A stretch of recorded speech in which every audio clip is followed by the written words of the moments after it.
وہ خون سے رنگی زمین فلسطین کی چیخوں سے گونجتی فضائے معصوم دل کی. 60,000 لاشوں پہ خاموش کیوں ہے جہاں؟ کس جرم میں مٹایا گیا معصوم بچے اور عورتوں کی جان؟ کہتے ہیں یہودیوں کا حق ہے اس خاک پر. ہاں ٹھیک ہے، پھر اسپانیہ پر حق کیوں نہیں اہل عرب کا؟ فلسطین ایک ایسا سرزمین ہے جسے ہر ایک مسلمان جانتا ہے، اور یہاں صدیوں سے یہودیوں نے قبضہ کر رکھا ہے. یہاں سینکڑوں سالوں سے یہودیوں نے قبضہ کر رکھا ہے، اور ہر دن ہمارے ماں اور بہنوں پر ظلم کرتا آ رہا ہے. لیکن جب مغربی ممالک مغربی حکمرانوں سے پوچھا جاتا ہے، سوال کیا جاتا ہے کہ یہ زمین ہماری ہے، یہ زمین ہماری ہے اور ہمیں یہاں حق ہے بسنے کا، تو مغربی ممالک کے لوگ یہ کہتے ہیں کہ یہاں صدیوں پہلے یہودی آباد ہوا کرتے تھے، اور یہ یہودیوں کا ابتدائی گھر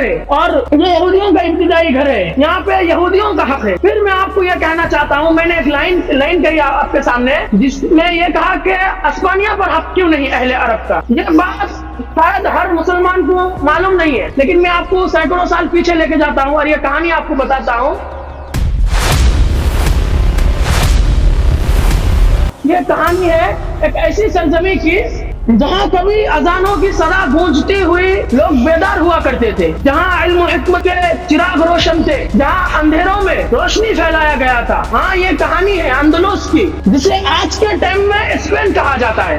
711 عیسوی میں یہاں ایک نوجوان سپاہ سالار طارق بن زیاد، ایک مسلمان، ایک خوف، ایک جذبہ، ایک ایمان، ایک جنون اور ایک مشن کے ساتھ اندلس کے پہاڑ کو چیرتا ہوا اسپین میں داخل ہوا، جس کے نام پر آج بھی وہ پہاڑ جبل طارق کے نام سے مشہور ہے. جبل طارق کہلاتا ہے جس پہاڑ کا نام. قرطبہ وہ شہر تھا جہاں اندھیروں میں چراغ سے روشنی ہوا کرتی تھی، جبکہ یورپ کے باقی حصے میں اندھیروں سے ڈوبے ہوئے تھے. یہ لائبریریوں میں لوگ لاکھوں کی تعداد میں تعلیم حاصل کیا کرتے تھے، جبکہ یورپ کے باقی حصے میں تعلیم کو ایک گناہ سمجھا جاتا تھا.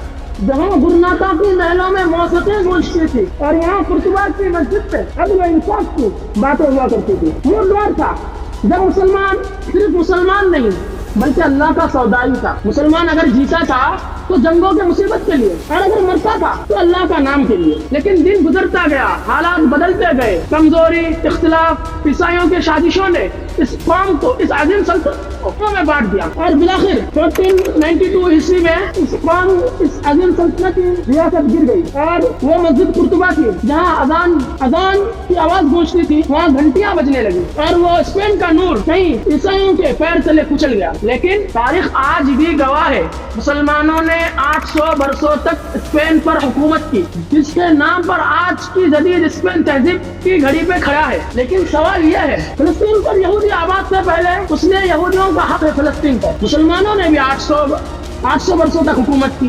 مسلمانوں کا حق کیوں نہیں اسپانیہ پر، اسپین پر، اندلس پر؟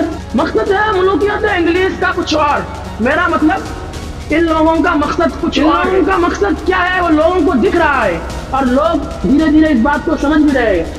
یہ وہ تاریخ تھا جو ہر ایک مسلمان کو جاننا ضروری ہے، تاکہ مغربی حکومت اگر آپ سے سوال کرے، کوئی بھی آپ سے سوال کرے، تاکہ آپ اس کا جواب دے سکیں. اس ویڈیو کو زیادہ سے زیادہ شیئر کریں تاکہ اس تاریخ کو ہر ایک مسلمان جان سکے، اور مجھے زیادہ سے زیادہ سپورٹ کرے، اس لیے تاکہ میں اس قوم کی خدمت کر سکوں، ایک ایسا جماعت بنا سکوں جو انصاف اور سچائی کو جانتا ہو.